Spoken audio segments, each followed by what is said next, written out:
जैन कुरैशी साहब, आपसे दो बातें पूछनी है। एक तो मजम्मत वाला सवाल पूछना है आपसे, और दूसरा आपके ऊपर जो खुद 9 मई के मुकदमात हैं उनकी तफसील भी जाननी है। मुझे पता है आपके ऊपर भी रगड़ा आया था। पहले तो ये बता दें कि आप उसको यौम सयाब मानते हैं और उसकी मजम्मत करते हैं या नहीं करते। बड़ा clear answer, ifs and buts के बगैर। बिस्मिल्लाहिर्रहमानिर्रहीम। मलिक साहब देखें, जो कुछ 9 मई को हुआ वो नहीं होना चाहिए था। और जैसे इमरान इस्माइल साहब ने कहा, हर जी शूर पाकिस्तानी इसकी मजम्मत करता है, लेकिन क्या पाकिस्तान तहरीक इंसाफ का उसमें कोई रोल था, ये कोर्ट्स ने डिटर्मिन करना है। अभी उज़मा बुखारी साहिबा कह रही हैं कि जी उनकी ऑडियोज आई, उनको मकामात का बताया गया। क्या हमने एहतजाज किया? बिल्कुल हमने एहतजाज किया। क्या हमने प्रोटेस्ट किया लीगली और पीसफुली? बिल्कुल आप किया। खुद भी उसकी मजम्मत लेकिन करते हैं 9 मई की? बिल्कुल करते हैं, आप खुद लेकिन मजम्मत हम करते तो कहते हैं जैन कि कुरैशी मजम्मत करते हैं? 100% करते हैं, लेकिन उसके साथ ये भी कहते हैं कि it was a false flag operation. Pakistan Tehreek Insaf ने ना कभी पहले किसी तंसीबात के अंदर घुसने की कोशिश की है, ना आप पे पहले क्या कभी मुकदमा जलाओ बना घिराव किया है। 9 मई का आपके ऊपर? मैं उस पर भी आता हूँ, मैं सिर्फ इनकी 2-3 बातों का वो कर रहा हूँ। वो अब उस्मा बहन है मेरी, वो कहती है कि जी इन्होंने एतराफ़ नहीं किया। कौन इस मुल्क में एतराफ़ करता है? मियां मोहम्मद नवाज शरीफ साहब कन्विक्ट हुए हुए हैं, उनकी तो कन्विक्शन ओवरटर्न हुई है ना। क्या मियां मोहम्मद नवाज शरीफ ने कभी अपनी कन्विक्शंस के बाद एतराफ़ किया कि हाँ मैंने जो किया था गलत क्या किया? आप समझते हैं कि नवाज शरीफ की कन्विक्शन ट्रांसपेरेंट थी?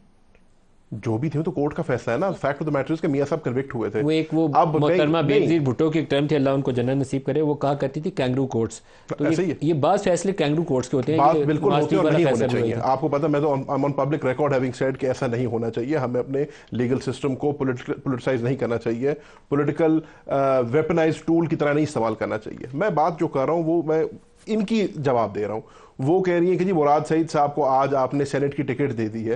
भाई अगर मियां मोहम्मद नवाज शरीफ साहब कन्विक्ट होकर वापस पाकिस्तान आ सकते हैं, उनको वीआईपी प्रोटोकॉल मिल सकता है, एक कन्विक्टेड फेलन को एयरपोर्ट पर जाकर उसके बायोमेट्रिक्स हो सकते हैं, तो मुराद सईद तो एक बुनियादी सा कानून है ना, इनोसेंट अंटिल प्रूवन गिल्टी। आपने मुराद सईद को अभी तक कन्विक्ट तो नहीं किया किसी चीज में, आपने उसके ऊपर इल्जामात लगाए हुए हैं। ये कह रही है साल से ऊपर चला गया, तो बदकिस्मती ये है कि साल से ऊपर हो गया और अभी तक कोई एविडेंस सामने नहीं आ सका। मियां मोहम्मद नवाज शरीफ साहब ने अपनी पहली मियां मोहम्मद शहबाज शरीफ साहब ने अपनी पहली तकरीर एज वजीर आजम ये कहा कि जी 9 मई के वाकयात में जो बंदे गलत मुलव्वस हुए हुए हैं उनका कम अज कम हम चाहेंगे कि दूध का दूध पानी का पानी हो। जिसने कोई गलती की है उसको जरूर कैफर किरदार पहुंचाना चाहिए। लेकिन हजारों ऐसे लोग हैं, खवातीन हैं, बच्चे हैं, नौजवान हैं, बुजुर्ग हैं, जो आज जेलों के अंदर पड़े हैं, साल होने को आया है, कोई फैसला नहीं पहले हुआ। आप बताएं, आपके ऊपर कोई दहशत गर्दी के कौन कौन से पर्चे? मेरी बात, मैं आज अच्छा लाइव मलिक साहब, प्रोग्राम में इतना मैं बड़ा आपको दहशत गर्द आज बिठाए हुए, अल्लाह खैर करे, मैं कौन कौन से आपको मुकदमा? मैं आपको आज बताता हूं कि 9 मई को आपके भी इल्म में है, मैं कराची आगा खान अस्पताल में था। मेरी वालदा का इलाज, उसी दिन मेरी वालदा की सर्जरी हुई थी, और मेरे वालिद मखदूम शाह कुरैशी साहब भी और मैं भी। हम किसी प्रोटेस्ट में नहीं है, हम किसी जलाओ घिराव में नहीं है, हमने कोई दहशतगर्दी नहीं की। लेकिन उसके बावजूद भी मेरे ऊपर जो है 6 मुकदमे पहले थे 780A के, और 13 मुकदमों में मुझे 3 दिन पहले फिर अरेस्ट वारंट मेरे जारी हुए। और जो उसमें मैंने नोयत क्या क्या क्या क्या किया आपने? कहाँ कहाँ हमला किया? उसके अंदर तो सर कोई 23 चार्जेस हैं, मोबाइल चोरी से लेके दहशतगर्दी तक हर चीज मेरे ऊपर हमला डाली कहाँ कहाँ डाला हुआ ये बताएं, मोबाइल चोरी छोड़े।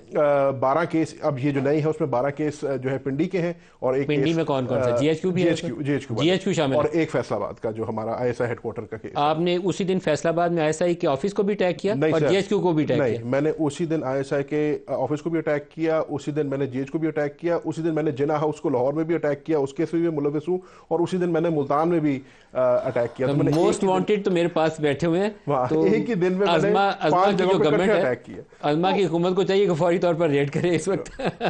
ना उनको आइडियाज है, कोई पता नहीं वो किसी को भेज रहे थे। तो कहने का मतलब है फिर जाकर पेशावर हाईकोर्ट से जाकर मुझे इंटरम बेल करानी पड़ी और वो सारा करना पड़ा।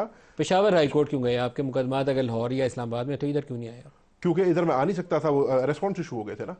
तो फिर ऑब्वियसली मुझे ऐसी जगह पर जाना पड़ा जहाँ मुझे लग रहा था कि थोड़ी सी कोई सिक्योरिटी जो है मिल जाएगी, और सिक्योरिटी मिल जाएगी। यहाँ तक मतलब कोर्ट तक जाना जो है ना आसान ये हो जाएगा इंटरेस्टिंग है। हमारे लिए। वैसे मैं इसकी एक्सप्लेनेशन नहीं आपसे चाहूंगा।